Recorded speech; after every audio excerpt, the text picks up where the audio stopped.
Halo para pendengar, dimanapun kalian berada. Balik lagi di channel Gary Christopher. Oke, pada video kali ini gue akan kembali membahas tentang web novel Kage no Jitsu-Rakusa ni Naritakute. Oke, dalam part yang ke-28 ini, cerita akan lebih berfokus kepada Epsilon yang mencoba menyerang Doem dan juga pertemuan antara Sid dengan Mordored. Gimana keseruannya? Mari kita mulai langsung aja pembahasannya. Pada part sebelumnya, kita sudah mengetahui bahwa kini Epsilon, Kai, dan Omega telah memasuki pasukan Black Rose. Dan kini, Black Rose juga telah bersiap-siap untuk membantu pasukan fraksi Royalis dalam menghadapi perang dengan fraksi Doem. Pada part kali ini, cerita pun langsung berfokus kepada penyerangan dadakan yang dilakukan oleh Regu Sid kepada camp fraksi Doem. Saat itu, Sid pun memutuskan untuk melakukan tindakan sendiri dan menyerahkan komando penyerangan Regu kepada Epsilon. Di sini, Epsilon pun berlari dengan sangat cepat, disusul dengan Omega dan Kai yang berada tepat di belakangnya. Sebenarnya, Epsilon sendirilah yang mengusulkan rencana penyerangan diam-diam ini kepada Sid. Karena memang, jika mereka tidak ikut campur dan terjadi peperangan antara fraksi Doem dengan fraksi Royalis, maka pemenangnya pastilah fraksi Doem, karena memang di atas kertas, jumlah pasukan fraksi Doem sudah melebihi fraksi Royalis.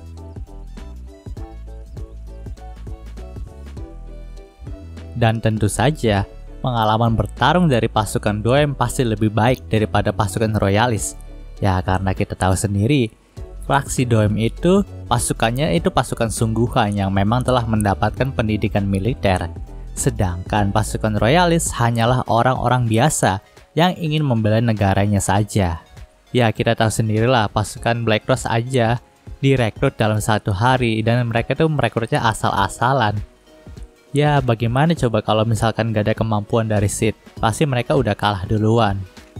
Dan lagi di sini, fraksi Doem juga didukung oleh Ordo Diabolos yang memang menginginkan Doem menjadi penguasa Oriana. Sehingga tidak afdol jika Shadow Garden tidak berpihak kepada fraksi Royalis. Dan jika sudah begini, maka pertarungan sesungguhnya adalah perang antara Shadow Garden dengan Ordo Diabolos. Mungkin saja, jika tidak ada tuannya di sini, maka Epsilon juga tidak akan mengusulkan rencana yang penuh resiko ini. Tapi, karena ada tuannya yang siap membantu mereka, maka kemungkinan besar rencana mereka untuk membuat pasukan Doem menjadi kacau pasti akan berhasil. Mengingat saat ini, Epsilon juga ditemani dengan duo anak buahnya dari Mitsugoshi Group. Maka kepercayaan diri Epsilon pun menjadi naik.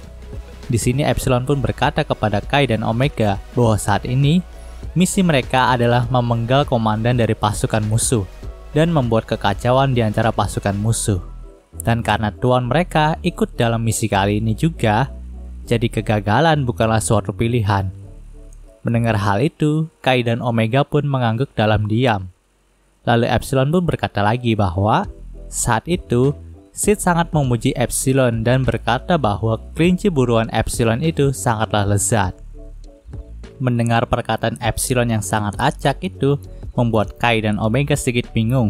Tapi mungkin karena mereka sudah terbiasa dengan sikap Epsilon yang seperti itu, Kai dan Omega pun hanya mengangguk dalam diam lagi. Tak hanya di situ saja, Epsilon pun berkata lagi bahwa dalam sup kelinci yang mereka makan tadi, Epsilon itu menambahkan bumbu rahasia, yaitu cinta. Maka dari situlah, Sid bisa mengatakan bahwa kelinci buruan dari Epsilon itu sangatlah lezat. Di sini, muka Epsilon pun menjadi memerah, dan ia pun tersenyum sendiri. Nampaknya Kai dan Omega itu telah terbiasa untuk mendengar dan melihat sikap Epsilon yang seperti itu. Jadi di sini mereka hanya meresponnya dengan mengangguk dalam diam saja. Panel cerita pun berpindah ke camp pasukan fraksi Doem.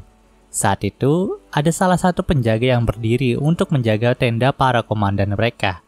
Dan ketika prajurit itu sedikit menguap, ia pun merasakan bahwa ia baru saja dilewati oleh seseorang. Tapi ketika ia melihat ke arah belakang, ia tidak menemukan siapapun. Namun, setelah beberapa saat, muncullah teriakan yang berasal dari tenda komandan mereka. Dan ketika ia mengecek tenda komandannya itu, ternyata komandan mereka sudah tewas terpenggal dan hanya menyisakan darah yang memenuhi tenda tersebut. Sontak, prajurit yang melihat hal itu pun langsung keringat dingin, karena memang ia tidak bisa menemukan sosok penyusup yang memenggal kepala komandan mereka. Namun setelah ia sadar dari rasa terkejutnya itu, ia pun langsung berteriak untuk memberitahu semua pasukan bahwa ada penyusup dalam camp mereka. Namun nampaknya ia sedikit terlambat, karena memang tenda-tenda di sekitar dirinya juga telah terkotori oleh darah yang menandakan hampir semua pasukan yang sedang beristirahat di malam hari itu telah dibantai. Panel cerita pun berpindah ke sudut pandang Doem. Di sini nampaknya ia telah mendapatkan laporan bahwa hampir semua pasukannya itu telah dibantai oleh penyusup tak dikenal. Dan di sini salah satu bawahannya itu pun berkata bahwa mereka tidak mengetahui jumlah musuh yang menyerang. Mendengar hal itu, Doem pun bertanya apakah ada informasi yang terbocorkan.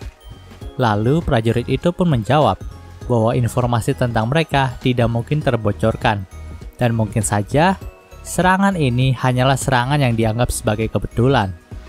Setelah mendengarkan jawaban bodoh dari prajuritnya itu, Doem pun naik pitam dan berkata dengan nada yang keras bahwa serangan ini bukanlah kebetulan, dan yang bisa mengetahui tempat ini juga menyerang pasukannya sampai bisa sekacau ini adalah Shadow Garden.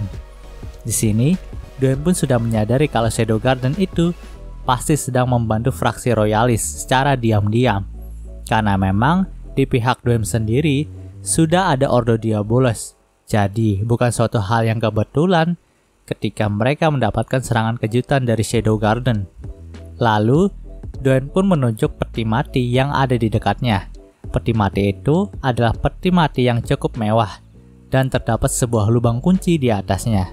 Lalu Doem pun berkata bahwa dalam peti mati itu ada jasad yang bisa menjadi senjata andalan mereka untuk melawan Shadow Garden. Namun di sini, Doem juga berkata kepada prajuritnya itu untuk tidak meremehkan Shadow Garden, karena memang salah satu pion terhebat Doem yaitu Count Razzia saja sampai mati di tangan royalis. Dan di sini, ia yakin kalau sebenarnya Shadow Garden lah yang membantu mereka untuk membunuh Count Razzia. Namun tiba-tiba saja, sebuah angin cukup kencang pun datang ke arah mereka. Dan seketika itu pula, prajurit yang ada di depan Doem pun langsung terbelah menjadi dua. Di sini, Doem pun sangat kaget karena Epsilon lah yang membelah prajurit itu. Epsilon pun langsung berkata bahwa ia sangat senang bisa bertemu lagi dengan Doem, karena dengan begitu ia bisa membunuh Doem saat ini dan di sini juga. Mendengar hal itu, Doem pun tersenyum dan berkata bahwa bukankah Epsilon itu sudah mendapatkan luka yang fatal akibat pertarungannya dengan Mordored? Jadi seharusnya Epsilon itu pergi dari sini dan merawat lukanya saja. Mendengar hal itu, Epsilon pun langsung membalikkan perkataan dari Doem dan berkata bahwa seharusnya Doem lah yang melakukan hal tersebut, karena memang saat ini bahu kanan dari Doem itu sudah terluka. Nampaknya saat Epsilon menebas prajurit tadi, tebasannya itu juga ditujukan untuk membunuh Doem. Tapi karena Doem berhasil menghindar, jadi ia hanya mendapatkan luka di bagian bahu kanannya saja. Epsilon juga berkata bahwa saat ini Mordored tidak ada di sini, dan Epsilon juga sudah ada di puncak performanya. Jadi saat ini ia bisa membunuh Doem dengan sangat mudah. Namun Doem pun sedikit menyangkalnya dan berkata bahwa Shadow Garden tidak mungkin bisa mengalahkan Ordo Diabolos.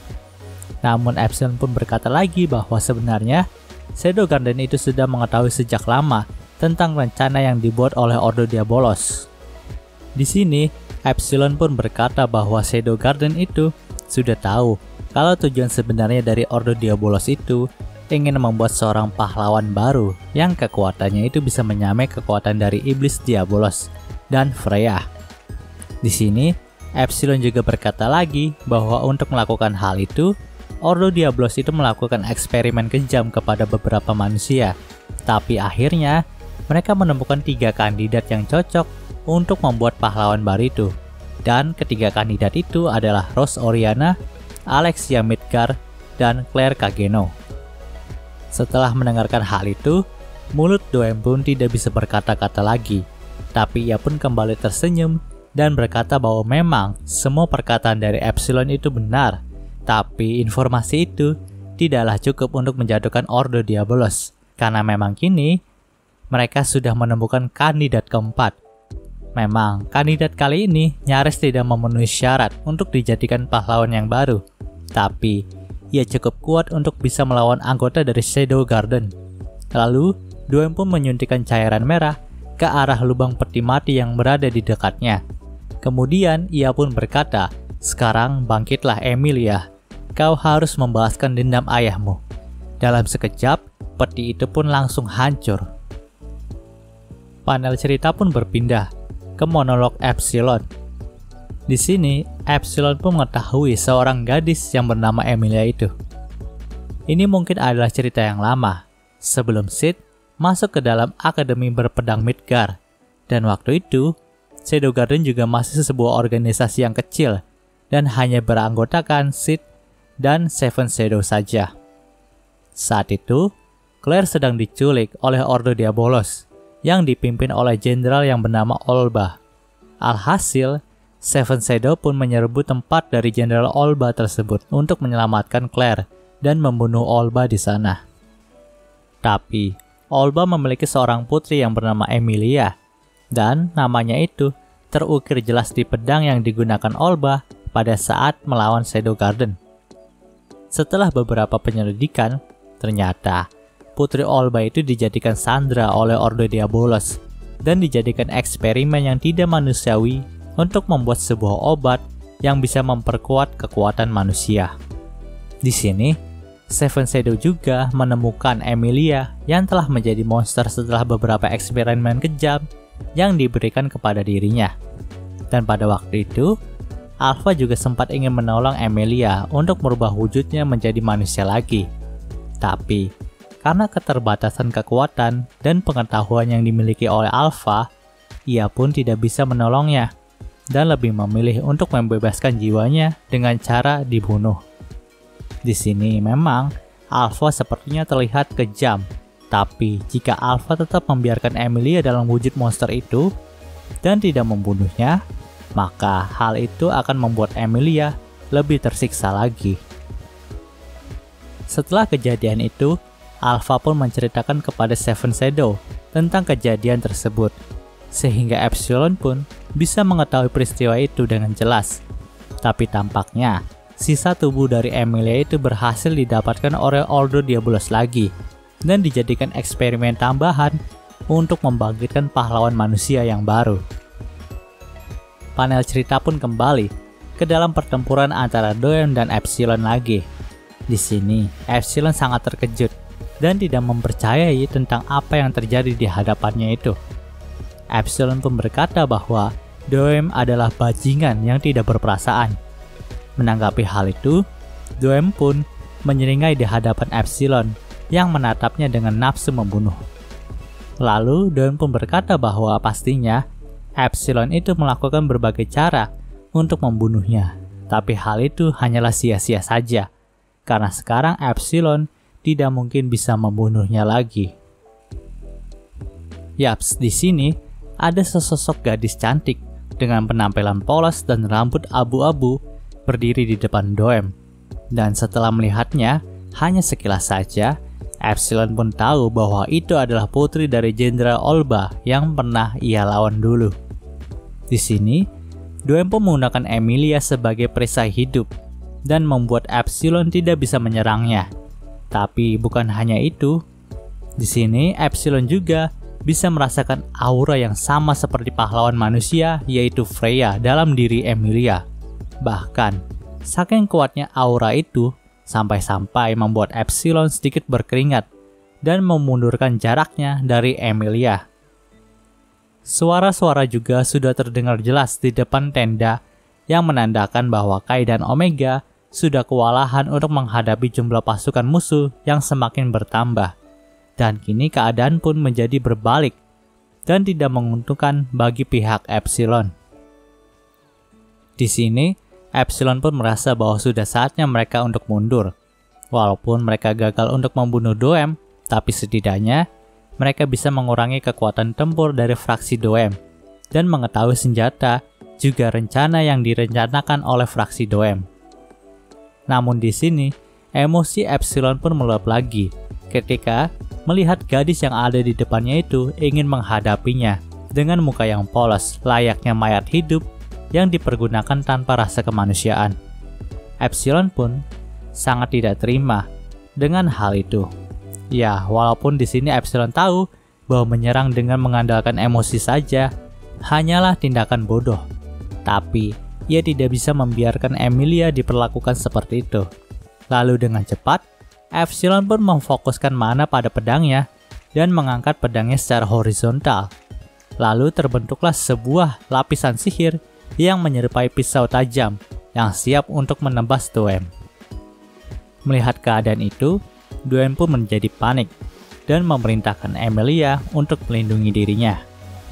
Setelah mendengarkan hal itu, Emilia pun langsung berada di depan jalur serangan dari Epsilon, lalu mengeluarkan gelombang energi sihir yang dahsyat dan mampu mematahkan pedang Epsilon menjadi dua. Melihat hal itu, Epsilon pun sangat terkejut karena ia tidak menyangka pedangnya bisa dipatahkan dengan cara seperti itu. Melihat kondisi yang tidak memungkinkan untuk melakukan penyerangan lagi dan Kai juga Omega yang semakin kewalahan, Epsilon pun membuat sebuah celah lalu melompat keluar tenda dan berlari ke hutan. Di sini, Doem pun tidak membiarkan Epsilon untuk lari begitu saja. Jadi ia pun memerintahkan Emilia untuk menangkap Epsilon. Lalu Epsilon pun merasakan gelombang sihir yang tadi berhasil mematahkan pedangnya, kini mengejarnya. Panel cerita pun berpindah lagi ke monolog dari karakter Sid. Di sini, ia pun berkata bahwa setelah semua rencana diselesaikan secara matang untuk menyerang camp Doem secara gerilya, Sid pun mengambil tindakan sendiri dan berpisah dengan Epsilon dan yang lainnya. Di sini, ia pun berlari ke arah hutan, dan pada saat itu, jari Aurora pun memintanya untuk berhenti. Namun di sini, Sid masih belum mengetahui apa yang diinginkan oleh Aurora. Kemudian, ia pun mencoba menebak dan menanyakan apakah Aurora itu lapar. Setelah mendengarkan hal itu, jari Aurora pun bergerak seolah-olah itu bukanlah jawaban yang tepat. Lalu, Sid pun mencoba menebaknya lagi dengan berasumsi bahwa kalau jari Aurora itu ingin melihat bulan yang indah pada malam hari itu bersama Sid. Namun, jari Aurora pun langsung memukuli telapak tangan Sid. Kemudian, jari itu pun menggeliat di atas gundukan salju, tanda bahwa Sid harus mengikuti dirinya ke dalam hutan. Saat itu, ada banyak sekali mana yang terkumpul di sana. Dan semakin Sid masuk ke dalam hutan, mana itu pun berkumpul dan membuat sosok wanita yang dikenali oleh Sid. Setelah melihat wanita itu, Sid pun berkata, "Yo, kita bertemu lagi sang pahlawan manusia Freya." Di sini, Freya pun tampak seperti cangkang kosong dan hanya menatap Sid dengan tatapan yang hampa. Kemudian, Freya pun berbicara kepada Sid dan memintanya untuk menuju ke arahnya. Walaupun Sid tidak bisa mendengarkan hal itu dengan jelas dari tempatnya berdiri sekarang ini, tapi ia bisa mengetahui bahwa Freya memanggilnya dari gerak bibirnya. Setelah mendekati Freya, tiba-tiba saja ada sebuah portal yang menyedot Freya masuk ke dalam. Dan Sid pun langsung berubah ke wujud shadow-nya untuk menyusul Freya ke dalam portal itu. Tak disangka, portal itu ternyata terhubung dengan sebuah ruangan eksperimen serba putih yang di dalamnya banyak sekali manusia dan organ-organ manusia yang dijadikan sampel. Bahkan ada juga tubuh yang mirip dengan Freya dan Olive sang pahlawan manusia terdahulu. Setelah melihat-lihat dalam tempat itu, tiba-tiba saja portal ruang waktu pun terbuka lagi dan muncullah seorang pria berambut putih yang berkata bahwa dirinya tidak menyangka kalau Shadow bisa datang ke tempat ini dengan begitu cepat. Mendengar hal itu, Shadow pun memperhatikan dengan seksama pria yang memanggil namanya itu. Lalu pria itu pun memperkenalkan dirinya sebagai Mordored, salah satu petinggi dari Ordo Diabolos. Di sini, Mordored pun berkata bahwa ia telah banyak mengetahui tentang Shadow, dan ia juga memang berharap untuk bisa bertemu dengan Shadow. Namun di sini, sebenarnya Shadow tuh nggak tahu dan nggak pernah tahu yang namanya Mordored, karena memang dia tuh nggak pernah dikasih tahu sama Alpha dan yang lainnya. Jadi di sini Shadow itu cuma ngedengerin Mordored ngoceh panjang lebar aja. Sampai suatu ketika, Mordored pun bertanya kenapa Shadow bisa datang ke tempat ini.